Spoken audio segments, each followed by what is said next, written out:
বাবা, একটা গ্রামের মেয়ে একটা শহরের মেয়ে, এর মধ্যে যাকে তোমার পছন্দ সেই বাড়ির বউ হবে। হ্যালো, আমার নাম পূর্তি। ও পুটকি। পুটকি না বাবু, পূর্তি। ও পুটকি, খুব ভালো খুব ভালো। হ্যালো, তোমার নাম কি? আমার নাম সেতু। সেতু? জঘন্য জঘন্য। গ্রামের মেয়েরাই ভালো হয় বাবু। কি বলিস ঘামাচি, আমার তো পুটকিকেই ভালো লেগেছে। পুটকি বন্ধ করুন। ঘামাচি। বাবু আপনি তো আমার পুটকি এঁটে দিচ্ছেন। মা সেতু, তুমি কি কি কাজ পারো? আমি সব রকম রান্না করতে পারি। সব রকম রান্না করতে পারো? নিম পাতা দিয়ে টক রান্না করতে পারবে? না, আমি পারবো। পুটকি, পুটকি তুমি পারো? আরে কি বলছো, নিম পাতা তো তেতো হয়, তুমি কি করে টক রান্না করবে? আরে তোমার বাবা তো বলেছে নিম পাতা দিয়ে টক করতে। আমি নিম পাতা তোমার বাবার হাতে ধরিয়ে দিয়ে টক রান্না করে দেবো। দেখেছিস ঘামাচি, শহরের মেয়ের কত বুদ্ধি।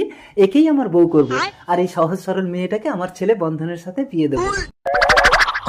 আমাকে বিয়ে করতে তোমার কোনো আপত্তি আছে? কোনো আপত্তি নেই, শহরের মেয়েরা